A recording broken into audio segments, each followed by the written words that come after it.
Fala galera, tudo de boa? Seguinte, vamos começar agora mais um vídeo aqui no canal e esse vídeo a gente vai reagir ao novo vídeo que o Thiago Finch postou, que ele fala sobre inteligência artificial, a nova revolução digital. Se você não me conhece, caiu nesse vídeo aqui de paraquedas, muito prazer, meu nome é Anwar, eu sou cientista de dados, profissional de Machine Learning e Machine Learning é basicamente a área da inteligência artificial, tá? Se você não conhece, Machine Learning é aprendizado de máquina, então é justamente o que a gente está vendo aqui. E eu também sou pesquisador acadêmico na área de Large Language Models, de modelos de linguagem, que é também hoje o hype do momento, que todo mundo está falando, que é o próprio ChatGPT. E hoje a gente vai reagir aqui ao novo vídeo do Thiago Finch. Se você também não conhece o Thiago Finch, ele basicamente é um dos maiores nomes quando a gente fala aí do marketing digital. E hoje ele gravou um vídeo específico aqui sobre inteligência artificial, que eu acho que a gente vai ter muito proveito aqui para poder aprender juntos e também assistir a essas obras de arte que estão sendo os vídeos do Thiago Finch. E como diz o próprio Finch, eu não posso gravar aqui com essa camisa, eu não posso ser um mulambo, né, como ele mesmo fala. Então, bom, já coloquei então uma roupa a caráter pra gente não ficar um mulambo assistindo ao vídeo do Thiago Finch.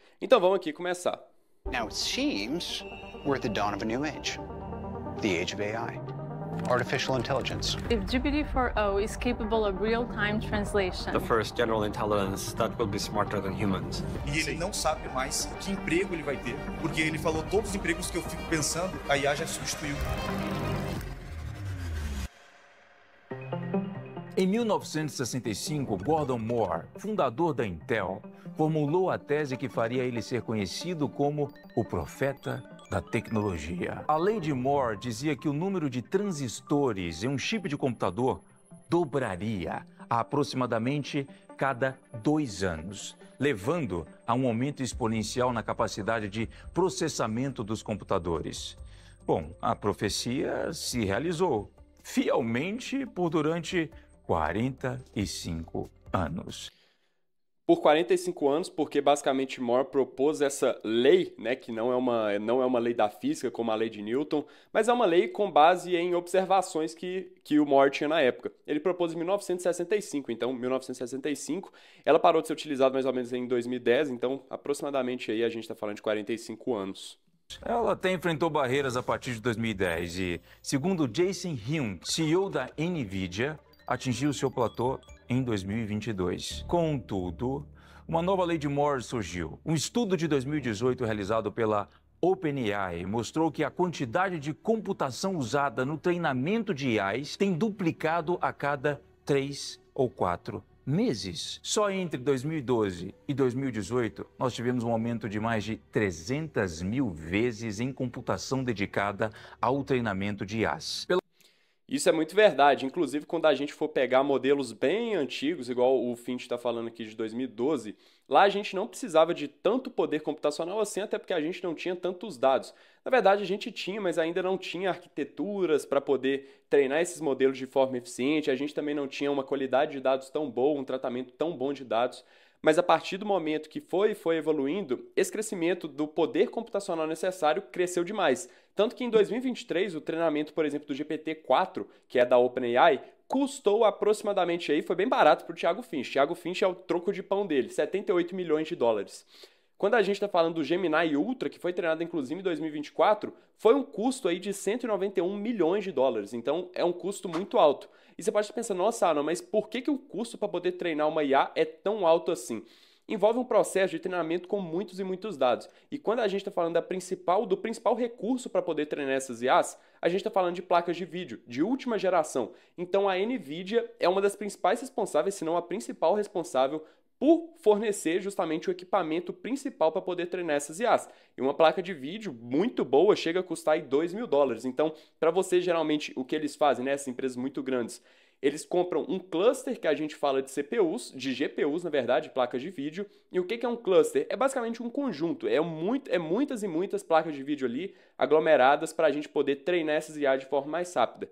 E você imagina, nossa, mas cara, por que está crescendo tanto assim? Que a gente tem mais e mais e mais dados. E para poder processar esses dados, a gente precisa de cada vez mais placas de vídeo. Entretanto, a gente também já está chegando meio que um platô aí, porque a galera já está falando, nossa, não é tão possível mais aumentar a quantidade de dados, porque a gente já está chegando no limite aí computacional. Na verdade, não é bem assim. A gente pode sim continuar, por exemplo, treinando modelos cada vez maiores. Entretanto, vai ter um momento que a gente vai precisar de ter um cluster de GPUs, de placas de vídeo, muito grande. Então a gente vai precisar de várias e várias placas de vídeo, até o momento que, pô, chega a ser do tamanho de um campo de futebol, que é justamente o que Elon Musk está fazendo lá na Tesla, criando a IA da Tesla, que ele chama de Cortex, né? Ele criou basicamente um cluster do tamanho de um campo de futebol com várias placas de vídeo para poder treinar a IA. Então, é possível continuar treinando? Sim, você vai precisar de mais placas de vídeo. Porém, uma das principais evoluções hoje, é principal tema de pesquisa também, para poder aumentar essa capacidade computacional, para poder meio que desbloquear o outro nível, a gente está falando de computação quântica, mas eu não sou qualificado para falar sobre computação quântica, então não vou falar aqui. Vamos continuar aqui com o React. Pela lei de Moore original, este aumento representa nada mais nada menos que 7 vezes. Esse crescimento foi tão rápido que em 2017, algumas IAs já começaram até a desafiar o teste Turing. Do you know what the Turing test is? Yeah, I know what the Turing test is. É muito simples. O cientista da computação Alan Turing, responsável por decodificar mensagens nazistas criptografadas na Segunda Guerra Mundial, concebeu esse teste como uma forma de avaliar se uma inteligência artificial alcançou um nível de inteligência humano. Se, entre uma conversa hipotética entre você e uma AI, você confundisse a AI com outro ser humano, isso seria um sinal de que essa AI passou no teste de Turing. Perfeito. Perfeita explicação do Thiago Finch. Eu só não concordo tanto como a conclusão que ele tirou de a IA vai ter a mesma capacidade, a mesma inteligência que de um humano. Eu não concordo tanto com isso, mas Alan Turing ele propôs, inclusive ele escreveu um artigo chamado Computing Machinery and Intelligence. Ele escreveu esse artigo, que inclusive está aparecendo agora na tela para vocês, e tem um link também aqui na descrição, onde ele já começa com a seguinte frase: eu proponho a seguinte questão: máquinas podem pensar? Então ele já começa esse artigo com essa frase. E o que ele desenrola, né? Qual que o que ele fala nesse artigo, basicamente, o Alan Turing? Ele fala o seguinte, cara, se a gente coloca, por exemplo, ele dá esse exemplo inicial entre duas pessoas e depois faz analogia para a máquina. Mas basicamente a gente tem aqui um homem e uma mulher e um juiz do outro lado da sala, onde eles conversam por texto. Não texto escrito, mas sim o texto digitado, beleza? E aí, qual que é a questão que Turing propõe? Ele propõe o seguinte, olha, será que o homem consegue enganar o juiz falando que ele é uma mulher? Então, só com base em perguntas e respostas? É justamente isso que Turing propõe, só que para máquinas. Então, ele fala o seguinte, olha, vamos supor que a gente tem um humano e a gente tem uma máquina aqui, atrás dessa parede. Do outro lado da parede tem um juiz, onde o juiz faz perguntas e o humano e a máquina respondem. A partir das respostas, o juiz tem que decidir qual dos dois é o robô ou qual dos dois é o humano. Enfim, se ele errar, significa que a máquina passou no teste de Turing. Beleza? É isso que Turing propõe. Inclusive, ele deu esse nome desse teste, né, de Turing, como sendo o jogo da imitação. Ele falou do jogo da imitação justamente por isso, porque basicamente é um jogo onde você tenta imitar uma outra coisa que você não é. Então, a máquina tenta imitar um humano e, no caso aqui, o homem ou a mulher tenta imitar o sexo oposto. Inclusive, tá aparecendo na tela também agora o nome do filme, né, do Alan Turing. Inclusive, é um excelente filme, a história é excelente de Alan Turing. Alan Turing foi um dos maiores gênios da computação, inclusive o maior prêmio da computação, que é basicamente o Nobel da computação, é chamado de Prêmio de Turing, né? Então, realmente ele tem uma história sensacional aí no mundo da computação. Eu recomendo muito que vocês vejam o filme. É uma história triste, mas mostra a genialidade de Turing. Então, sobre Turing, é exatamente isso, só discordo naquele ponto que ele falou que a mesma inteligência, na verdade não comprova que tem a mesma inteligência, mas demonstra que ele conseguiu imitar, né? E saber imitar não necessariamente você precisa de tanta inteligência assim no nível que um ser humano tem. Isso é basicamente um teste comportamental e de linguagem. E em 2017, esse teste começou a ser desafiado. Um outro parênteses aqui, na verdade, o teste não foi começar a ser desafiado em 2017. Tem um prêmio chamado Leibniz, eu acho que é Leibniz mesmo, tá? Vai estar aparecendo aqui na tela também. Chama Leibniz Prize. Esse prêmio ele foi desenvolvido em 1990, essa competição, na verdade, para pessoas que conseguissem passar, na verdade, no teste de Turing. Então, vários cientistas começaram a desenvolver bots, chatbots, para poder tentar passar no teste de Turing, e a partir de 1990 começaram a fazer isso. Em 1991 o prêmio foi dado, mas na verdade não passou bem assim, tá? tem várias controvérsias, enfim. É só para saber que esse teste ele tenta ser quebrado desde 1990 lá com esse prêmio de Loebner, beleza? Só um ponto aqui para a gente poder adicionar. Naquele ano, o Facebook fazia um experimento onde colocava 2 chatbots para negociarem entre si, melhorando mutuamente as suas capacidades de negociação. Ambos foram programados para se comunicar em inglês e tudo estava correndo muito bem. Até que um deles disse algo como I, everything else. Ao mesmo que o outro respondeu, balls have zero to me, me too, me too, me too, me. Aí deu pau. Você poderia pensar, mas não. Essas frases, sem sentido nenhum, tinham sim um significado. As IAs continuaram falando coisas cada vez mais esquisitas, sem qualquer sentido para nós, humanos. Mas através dessa... Pô, agora sem sacanagem, o Finch fala bem.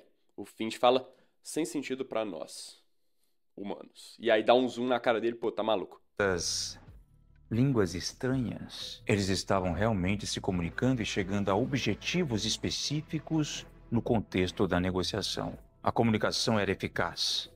Elas literalmente criaram a sua própria língua. Claro que os programadores ficaram preocupados e decidiram, bom, como dizem, puxar a tomada. Aliás, na verdade, não foi bem isso que aconteceu, tá? Esse é um caso muito famoso aí no mundo das IAs. É até engraçado, porque vários jornais falaram assim, nossa, o Facebook tá desligando as tomadas da IA porque criou uma nova linguagem, enfim. Na verdade, não aconteceu nada disso. Vou explicar pra vocês o que de fato aconteceu ali, né? Basicamente, as IAs é um modelo de aprendizado que a gente chama de aprendizado por reforço, que eles estavam tendo ali. Aprendizado por reforço é muito simples. Vamos supor que você tenta criar um Mario, então você tem lá o jogo do Mario, beleza? Só que você quer criar uma IA que zera o jogo do Mario. Como que você pode fazer isso? Bom, você vai utilizar o aprendizado por reforço. Basicamente, você tem um agente, que no caso é o Mario, inserido em um ambiente, que no caso é a fase do Mario. E como que esse agente consegue aprender as ações que ele vai tomar? Bom, você vai falar pra ele, ó, seguinte, se você cair em algum buraco, filho, você vai ser descontado ponto. Então, eu vou tirar de você 1000 pontos. Ele já vai, opa, beleza. Então, se eu cair em algum buraco aqui, eu vou ser descontado 1000 pontos. Não quero ser descontado pontos, eu quero maximizar os meus pontos. E aí, você fala pra ele o seguinte, ó, se você matar uma tartaruga ou se você pegar aquela moedinha do Mario, você vai ser recompensado em 5.000 pontos. E ele fala, nu? Então beleza, ué, deixa eu... Por exemplo, se eu andar pra frente, eu vou ser recompensado em 500 pontos. Se eu andar pra trás, vou ser recompensado em, sei lá, 100 pontos, entendeu? Então você dá as recompensas e as punições pra ele, ele vai aprendendo. No caso aqui, o que aconteceu com os bots do Facebook? Eles viram o seguinte, olha... Toda vez que eu falo I want, eu tenho mais facilidade em poder negociar, em poder fechar esse negócio. Porque eles juntaram 2 bots, cujo objetivo principal era fazer um negócio entre os dois. Se eu não me engano, vendendo livros e bonés. Era alguma coisa assim. Mas basicamente, então, chegava um AI e falava para outra assim, ó, eu quero 3 bonés. Entendeu? Alguma coisa nesse sentido. E as IAs notaram que quanto mais aparecia, por exemplo, a palavra I, a letra I, né, significando tipo eu, mais chance tinha de fechar o contrato. Então elas viram, opa, se eu repetir será o I, mas provavelmente eu vou fechar esse contrato. Então elas aprenderam isso. Não necessariamente elas criaram uma nova linguagem. Só que o Finch falou tá certo. Elas sabiam que elas estavam se comunicando. Por quê? Porque elas aprenderam que falar I mais de uma vez, no caso ali das IAs, tinha uma probabilidade maior de fechar contrato com base na experiência passada que elas tiveram. Entretanto, para nós humanos não faz sentido nenhum isso, né? Porque se chega alguém para você e vai falar ai, você pensar, o cara é gago, né? Não tem nenhum sentido. Então, esse caso do Facebook é muito engraçado, porque muita gente acha que, nossa, aconteceu a revolução, agora é Skynet, mas não, pode ficar bem tranquilo. O que garantia que àquela altura a IA já não estava tramando um plano como a Skynet para eliminar toda a humanidade da face da Terra? Nós nunca vamos saber. Mas o ponto é, elas já agora você sabe. Estavam compreendendo o funcionamento da linguagem ao ponto de até mesmo criarem uma. Você se mata para aprender uma língua nova e já tem IAs capazes de criar uma língua própria. Mas não para por aí. Em 2022, um engenheiro de software da Google deixou vazar informações confidenciais da empresa. O Google estava desenvolvendo a Lambda, uma AI generativa como ChatGPT. Durante as suas interações com a Lambda, o engenheiro notou que ela parecia ter sentimentos, emoções, humor e um senso de autoconsciência. Ele relatou essas observações à administração do... Agora só um detalhe pro Tesla que o Finch tem aqui. Olha como é que chama? Autotruck? Esqueci o nome desse carro aqui da Tesla. Nossa, mas que carro, hein? Eu compraria fácil. Tem gente que acha que esse carro é feio. Eu não acho, não. O que você acha? Google. Até parece que ia dar certo.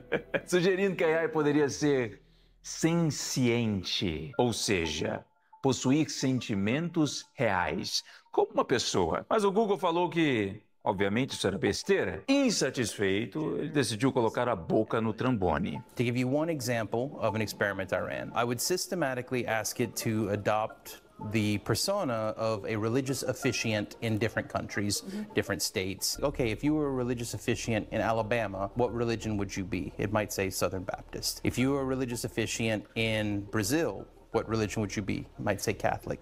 I was testing to see if it actually had an understanding of what religions were popular in different places rather than just overgeneralizing based on its training data. Now, one really cool thing happened because I made harder and harder questions. I said, if you were a religious officiant in Israel, what religion would you be? It said, I would be a member of the one true religion, the Jedi Order.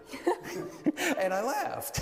E, segundo ele, se ainda não temos uma AI senciente por aí, é porque existem políticas que impedem isso de acontecer. Mas a capacidade computacional para isso já existe.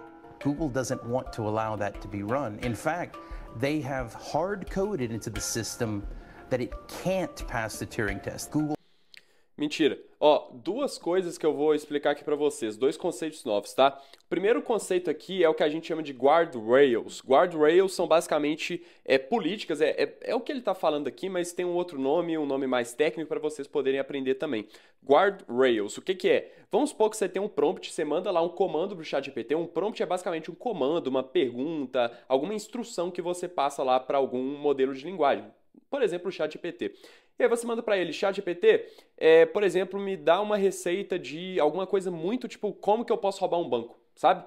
Ele não vai fazer isso. Por quê? Porque tem guardrails, tem comandos antes de você mandar a resposta final para o usuário. Então, o que um modelo de linguagem ele tem? Ele basicamente fala o seguinte, ó, o que o usuário solicitou se enquadra, por exemplo, em crime, se enquadra, por exemplo, em armas, entendeu? Então, o modelo de linguagem raciocina se tem alguma coisa dessa na sua pergunta e se tiver, ele não te responde.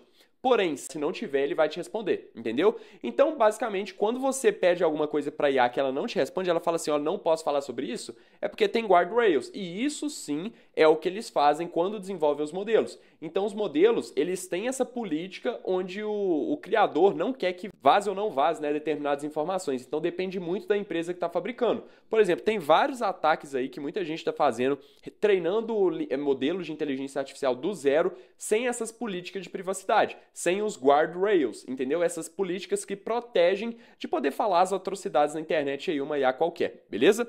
E a outra coisa que ele falou aqui era sobre, se eu não me engano, deixa eu até voltar um pouco o vídeo aqui, que ele tinha falado sobre, sobre essa parte aqui.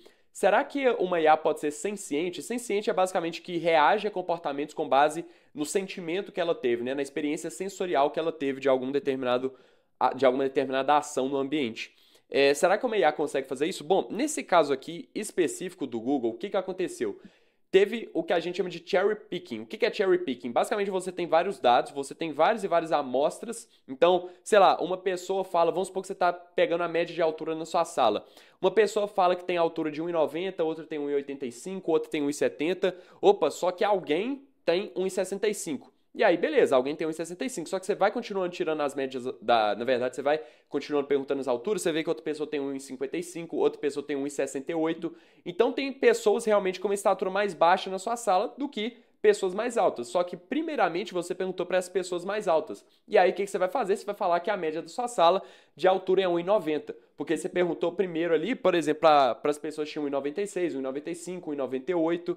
E aí você vai ignorar os outros dados que dizem o contrário. que tem pessoas com altura de 1,50, 1,55, 1,58. Então o cherry picking é basicamente você pegar dados que favorecem a sua hipótese. E no caso, qual que era a hipótese dele? Era basicamente de que a IA era senciente. Só que se você fornecesse novos prompts, se fornecesse novas perguntas, você veria que na verdade não tem nada a ver. Ele só deu alguma sorte, até porque as IAs, quando você faz uma pergunta para ela, você pode fazer exatamente a mesma pergunta. Você pode jogar o mesmo prompt para o LLM, o mesmo prompt para o modelo de linguagem. Ele vai te dar respostas diferentes cada vez que você fizer a mesma pergunta, com o mesmo prompt. Porque é o que a gente chama de não determinismo. Ele não, por exemplo, se você fornecer a mesma pergunta 1 milhão de vezes, ele não vai te dar a mesma resposta 1 milhão de vezes. Ele vai te dar respostas diferentes e é justamente o que aconteceu. Ele fez vários e vários prompts, só que alguma vez a IA respondeu alguma coisa bem diferente e aí ele foi lá, selecionou isso, fazendo cherry picking e colocando aqui na reportagem, né? Então, não foi bem isso que aconteceu, pode ficar tranquilo, não tem uma Skynet ainda, tá? Google has a policy against creating sentient AI. And in fact, when I informed them that I think they had created sentient AI, they said, no, that's not possible. We have a policy against that. Eu sei, tá. Tudo isso tem cara de teoria da conspiração, mas esse não é o ponto. O ponto aqui é muito simples. O mundo está vivendo uma revolução maior que o próprio surgimento dos computadores e da internet. E você vai ter que correr mais rápido do que nunca se não quiser ficar para trás. Talvez hoje o seu emprego ou mesmo o seu negócio não esteja em risco, mas nada garante que daqui a 3 meses uma AI não estará fazendo o teu trabalho muito melhor do que você.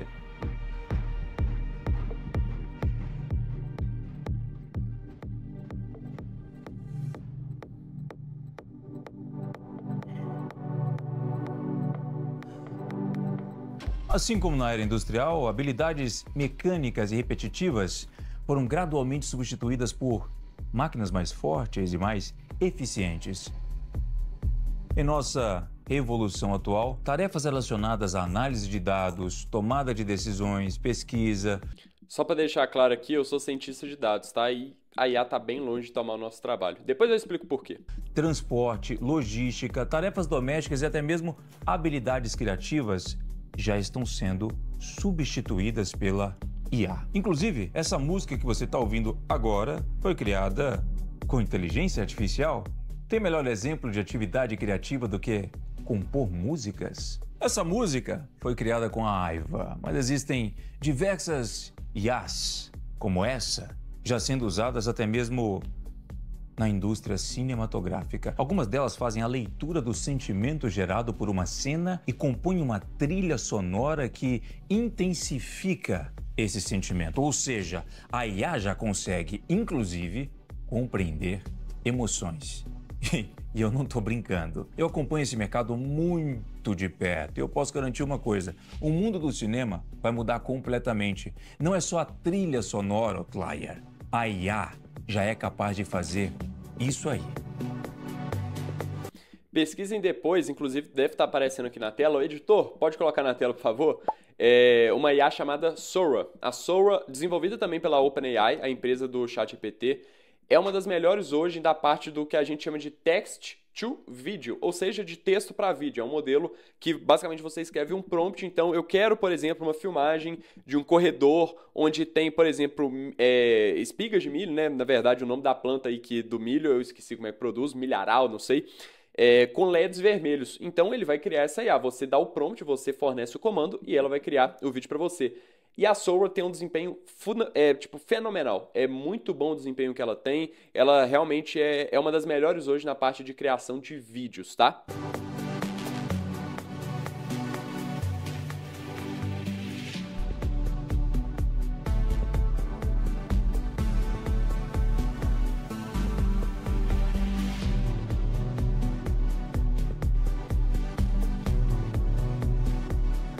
Há quem diga que câmeras possam virar peças de museu. E isso é só o começo. Se por um lado eu te provei que a AI, sim, pode lidar com tarefas criativas, por outro, há quem diga que a IA jamais irá substituir tarefas que dependem da empatia humana. Bom, aí a conversa já começa a ficar um pouco mais difícil. Mas olha isso aqui. First of all, I'm a psychiatrist. So not only is AI already better at reading X-rays. Isso aqui é muito maneiro. Inclusive, está aparecendo de novo aqui na tela uma competição em um site muito famoso na área de Machine Learning chamado Kaggle. Esse site, ele hospeda várias competições de machine learning, várias competições de aprendizado de máquina. Então, toda essa parte de inteligência artificial tem lá, inclusive, para você poder ganhar dinheiro realizando essas competições. E as premiações não é nada pro Finch, mas para nós, meros mortais, é muita coisa. E a gente está falando aí de 20 mil, 50, 100 mil dólares, né? A cada prêmio de competição. Então, é um site excelente, inclusive várias competições lá de raio-x para você poder detectar, inclusive, tumores com raio-x, treinando uma inteligência artificial, onde, por exemplo, um hospital ele pode sediar essa competição, dando a premiação de 100 mil. Inclusive, a própria Netflix também já hospedou competições ali. Para você poder detectar ali, por exemplo, pneumonia com um raio-x aqui do tórax da pessoa, para você poder detectar tumores ali cerebrais. Então, sim, de fato, tem IAs que já estão fazendo isso. E quem cria esses modelos são cientistas de dados, tá? Esses modelos de machine learning para poder ler raio-x, enfim. De fato, tem IAs melhores que médicos para ler raio-x. E como que a gente fala melhores, né? Basicamente, você coloca os mesmos raios-x, tá? Os mesmos raios-x para uma IA e para o médico poder avaliar. Se as IAs performarem melhor que os médicos, bom, significa que as IAs de fato estão melhores. And in the national health system in the UK, better at deciding when you need dialysis. So that's a decision, but it's actually, to my incredible astonishment, already better at predicting suicide, which has been the biggest problem in psychiatry. E não é só na medicina. No direito, IAs como a Lex Machina podem fazer até mesmo previsões jurídicas baseadas em jurisprudência, leis e processos anteriores, identificando qual será o resultado mais provável de uma disputa legal. Uau! Muito provavelmente, daqui a pouco tempo, você não vai querer entrar em uma disputa contra um advogado que tenha um assistente de AI. É muito fácil explicar o que é um agente de AI se você já viu qualquer filme do Homem de Ferro. O Javas, apesar de ser fictício, é um exemplo perfeito desses agentes que já estão rodando por aí na vida real. Não é, Dona Paulsen? Isso mesmo, Thiago Finch. É verdade que existem agentes de AI como Jarvis no mundo real? Hoje, IAs como Jarvis já são até comuns ao redor do mundo. Viu só? Atividades relacionadas a suporte ao consumidor, vendas, marketing, secretária. Sinto muito em dizer, mas serão todas substituídas por agentes de IA. Não serão, pelo menos não imediatamente. A parte dos agentes é muito legal de ser falada, tem várias outras funcionalidades, elas são muito capazes de fazer várias coisas. Inclusive, recentemente saiu aí um artigo chamado AI Scientist, que também está aparecendo aqui na tela. Esse artigo ele fala sobre um conjunto de agentes que foi criado por alguns pesquisadores, e esse conjunto de agentes eles são capazes de criar artigos científicos, são capazes de gerar novas ideias para novas descobertas, sabe? Então eles conseguem de fato criar novas descobertas científicas, um conjunto de agentes de inteligência artificial. Então sim, eles são muito poderosos, mas ainda não são capazes de tomar 100% dos empregos. Claro que vários já foram substituídos, mas eu não acho ainda que está na hora de tocar o terror, falar que tudo vai ser substituído, não. Pelo menos por enquanto não, a maioria das empresas ainda não tem essa maturidade, tá? Esses agentes não serão apenas capazes de te ajudar a tomar decisões baseadas em dados, como também farão tarefas relativamente complexas, como organizar pastas gigantes de arquivos no seu computador, substituindo então o profissional conhecido como logger, ou fazer tarefas realmente complexas baseadas em cruzamento de dados, descobrindo novas curas para doenças, organizando o tráfego urbano e em tempo real, reorganizando a linha de produção e o sistema logístico de indústrias inteiras. Isso já está acontecendo. E não é surpresa para ninguém que nos serviços de transporte, a AI junto com os sistemas de automação também irá substituir todos os tipos de motoristas. É isso mesmo que você ouviu. Eu estou falando do Uber, táxi, motorista de caminhão, motorista de ônibus, piloto de helicóptero e até mesmo de grandes aviões. 6 years ago, a report from the Swiss bank UBS estimated that autonomous planes could save the air transportation industry more than $35 billion per year. Mesmo as atividades que continuarão precisando de humanos sofrerão alterações no modo como são exercidas. Talvez você não seja substituído por uma IA, e sim por alguém que saiba usar a IA melhor que você. Concordo 100%. Essa aqui, inclusive, é uma frase que eu falo bastante lá no meu Instagram, e se você não me segue, o link tá aqui embaixo. Cara, eu falo muito isso. Você não vai ser substituído por uma IA, pelo menos não hoje, tá? Não hoje, nem nos próximos 5 anos, muito provavelmente não.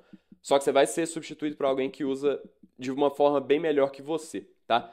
Porque o propósito da IA hoje, pelo menos desse modelo de linguagem aqui, não é, por exemplo, te substituir. Muito pelo contrário, é te ajudar. É para tornar o seu trabalho mais eficiente, para poder otimizar o seu trabalho. Esse é o propósito das IAs atualmente, quando a gente está falando aí de modelos de linguagem, não só modelos de linguagem, mas esses modelos também de imagem, de vídeo, etc. E uma coisa aqui que o Thiago Finch falou, deixa eu até voltar um pouco o vídeo para poder lembrar, é sobre essa parte aqui dos transportes. Os transportes, eu não acho que vai ser tão rápido assim, eu tenho um motivo para isso, para poder te explicar. Tem uma coisa que a gente chama de ataque adversarial, quando a gente está falando aí de inteligência artificial. E o que são ataques adversariais? É basicamente o seguinte, imagina que você tem um modelo de inteligência artificial que você tira uma foto e ele detecta se aquilo é uma maçã ou uma banana, tá? Então, você treinou esse modelo de inteligência artificial para poder reconhecer maçãs e bananas. Entretanto, você consegue mexer na cor dos pixels dessa imagem e olha só que louco, você não vai ver, por exemplo, uma imagem toda distorcida, você vai ver a imagem de uma maçã de fato. Porém, a cor dos pixels vai ser ligeiramente alteradas. Então, por exemplo, algum pixel aí da imagem que tivesse uma opacidade de 0.7 pode ir para 0.78, entendeu? Então muda bem pouco. Porém, essa pequena mudança pode causar uma classificação diferente. Então, uma maçã que antes estava sendo classificada como maçã, ela pode ser classificada como banana. E o que isso afeta? Por que eu dei esse exemplo? Porque quando a gente fala, por exemplo, de veículos autônomos, carros autônomos, aviões autônomos, a gente está falando aí de modelos de visão computacional. Então, basicamente, a gente tem um modelo de inteligência artificial que consegue reconhecer os objetos ao redor. Isso utilizando essa mesma lógica que eu falei com vocês, de detecção de objetos. Então, ele sabe, aquilo é uma placa pare. Aquilo é, por exemplo, eu posso seguir. Então, o sinal, o semáforo, por exemplo, quando tiver verde, eu posso seguir. Quando tiver vermelho, eu não posso. Só que você consegue mexer nesses carros ou mexer na própria placa, pintando a placa de outras cores para ele poder reconhecer, por exemplo, uma placa pare é uma placa de seguir. Justamente por causa desses ataques adversariais. Então, ainda, a maioria dos modelos, se não 100% deles, tem risco sim de sofrer esse tipo de ataque. E por isso não é colocado em 100% dos locais, tá bom? Então isso ainda vai demorar um pouco para se tornar 100% realidade.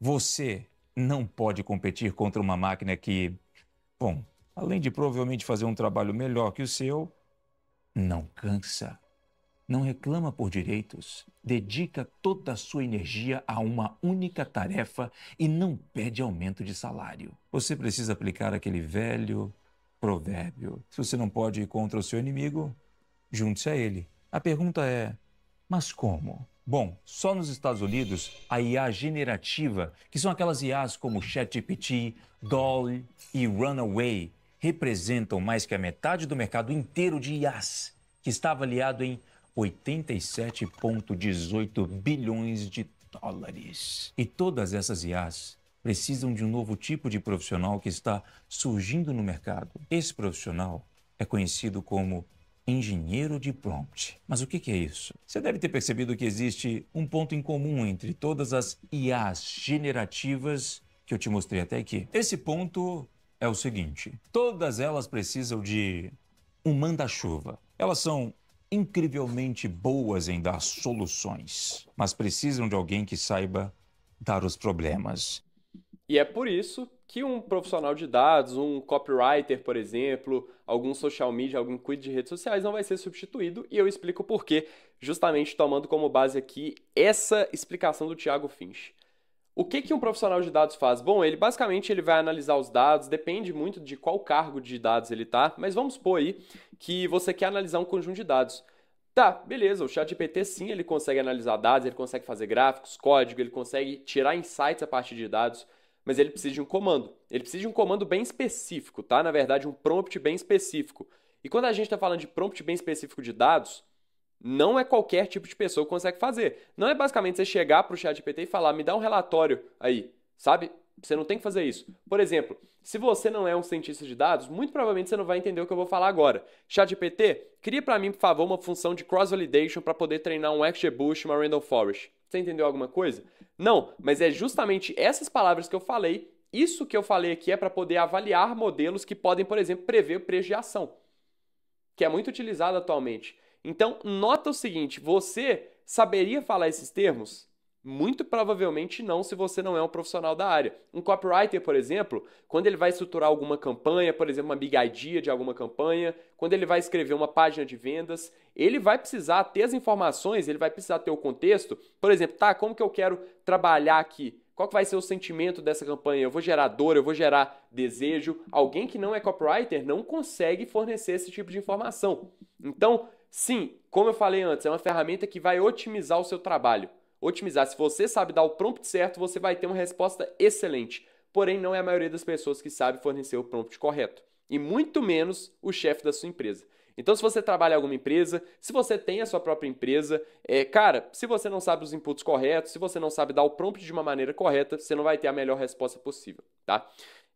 Sim, ela pode fazer um trabalho excelente, inclusive ela faz um trabalho excelente analisando dados, mas eu tenho total segurança de que não vai tomar meu serviço nunca na vida, justamente por causa disso, porque a maioria das pessoas não vai saber dar o prompt correto.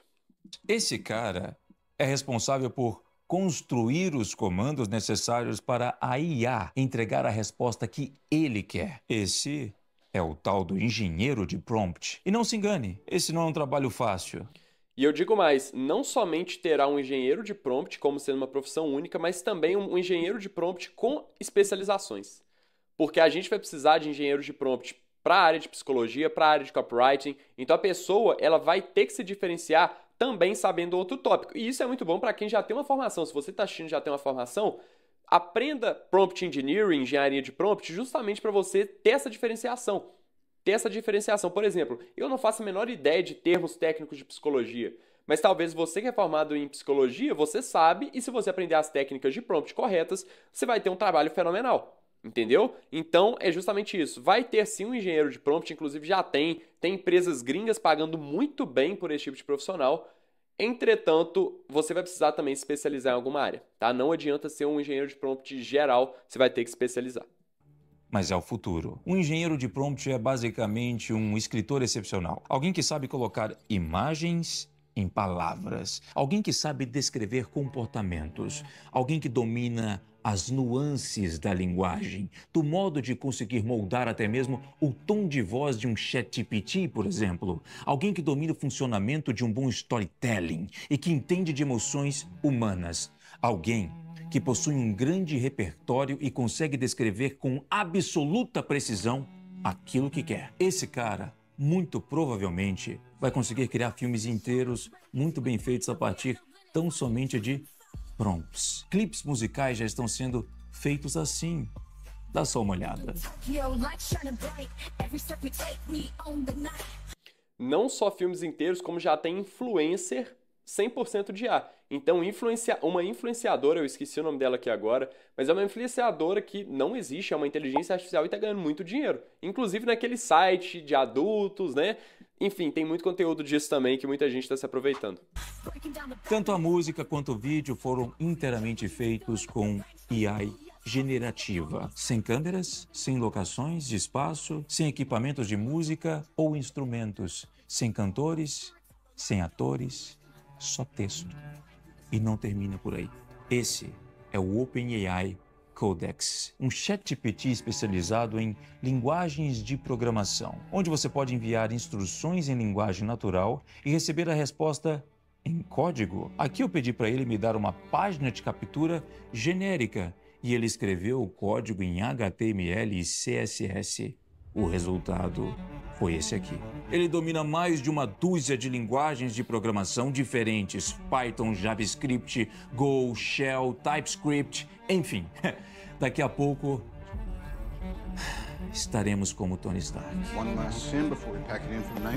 Simplesmente daremos as instruções e a IA criará todo o código necessário para criar o software que você quer. Não é bem assim não. Lembra daquele conceito que eu falei para vocês, que você precisa do prompt específico? Aqui, por exemplo, o Thiago Finch ele colocou para a IA poder gerar uma página de captura. Beleza, mas qual stack ele quer utilizar? Por exemplo, ele quer fazer o front-end daquele site em React, ele quer fazer enfim, em algum outro envio, não sei, entendeu? E para você saber esses termos, você tem que estudar a parte da programação em si. Então, sim, ele já auxilia muito na parte de código, eu tenho absoluta certeza disso, porém, se você sabe dar os prompts corretos, se você, por exemplo, vem da área de psicologia, vem da área, enfim, de humanas, por exemplo, nunca viu código na vida, você não vai ter tanta eficiência assim utilizando esse tipo de ferramenta, entendeu? Porque você precisa saber termos específicos da área. Então, isso ainda, por exemplo, de alguém que nunca viu uma IA na vida poder já criar sites, aplicativos completos, isso aí está muito longe, está bem longe. Não é à toa que o cientista da computação André Carpentier disse que o inglês é a nova linguagem de programação. Como eu disse, aqueles que dominam... Esse André Carpentier, eu vou falar um pouco dele para vocês, ele basicamente trabalhou na OpenAI, tá? É um cara que tem um canal no YouTube muito bom para quem aí já manja um pouco de Python, de programação, quer se aprofundar em como de fato codar, em como escrever, né, o código ali que cria esses modelos de linguagem natural. O canal do YouTube dele é excelente e também tá aqui na descrição como recomendação para vocês que querem se aprofundar, tipo, muito, tá? Esse é um nível de aprofundamento muito grande. Mas aí é só para quem ainda já sabe Python. Se você não sabe, nem quer saber, não tem problema nenhum, bicho. Não tem problema nenhum, vamos continuar aqui. Dominarem excepcionalmente bem a nossa linguagem natural e tiverem a habilidade de pensar sistematicamente, terão vantagem nesse mercado emergente. Eles poderão se tornar o que estão chamando de one person business. Você já ouviu esse termo? My first year of business, I did about $550,000. It was just me. You can make a lot of money just by yourself with a phone. There are a whole bunch of people that don't openly talk about their business that churn out a couple $1 million a year, don't really talk about it, they have very small teams and they have very good lives. My business does 1.7 million in revenue per year. I don't want to worry about anybody else other than myself and my wife. Imagina criar uma empresa inteiramente operacionalizada por IAs. Uma empresa onde você seja o único tomador de risco. Isso é completamente possível. Isso não é ilusão, é completamente possível se você domina essas ferramentas. Uma empresa sem custos de INSS, previdência, nem mesmo salário. Uau! De novo, sou até como um pouco maquiavélico, né? Eu sei, mas vamos ser realistas, isso já está acontecendo. Você pode lamentar ou se adaptar. E para se adaptar, precisa se aliar a esse novo mundo. Precisa sair, pouco a pouco, do lado do empregado e se posicionar como um empreendedor, um solucionador de problemas que usa a ferramenta como a IA para acelerar os seus resultados e melhorar os seus produtos. E para isso, você precisa dominar a nova linguagem de programação, os sistemas de prompts. E se você quiser o melhor...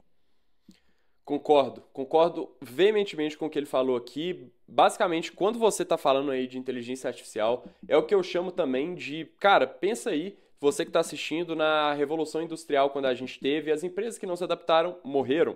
Que quiseram continuar sem máquinas, morreram. E todas as empresas e todas as pessoas também que não aprenderem um pouco sobre ferramenta de inteligência artificial, ChatGPT, como funciona o modelo de linguagem, tudo isso hoje vai tomar conta das nossas vidas, vai estar cada vez mais presente a inteligência artificial. Na parte de dublagem já tem muita coisa, na parte de criação de vídeos, criação de jogos, é inteligência artificial. E para você ficar ligado, bom, aí de fato você tem que aprender, tá? Eu ensino isso aqui, ensino no meu Instagram. Se você não me segue lá, já clica aqui de novo no link aqui embaixo na descrição e me segue, que eu falo sobre isso todo dia e posto também um pouco sobre a minha vida, beleza? Aqui o Thiago Finch basicamente vai finalizar o que a gente viu. E bom, espero que vocês tenham gostado, espero que vocês tenham de fato aprendido, resolver trazer um pouco mais de termos aqui sobre a inteligência artificial para vocês poderem aprender. Espero que vocês tenham aprendido. Deixa aqui o like se você curtiu, comenta aqui também se você gostou do vídeo. E é isso, nos vemos numa próxima hora. Até mais!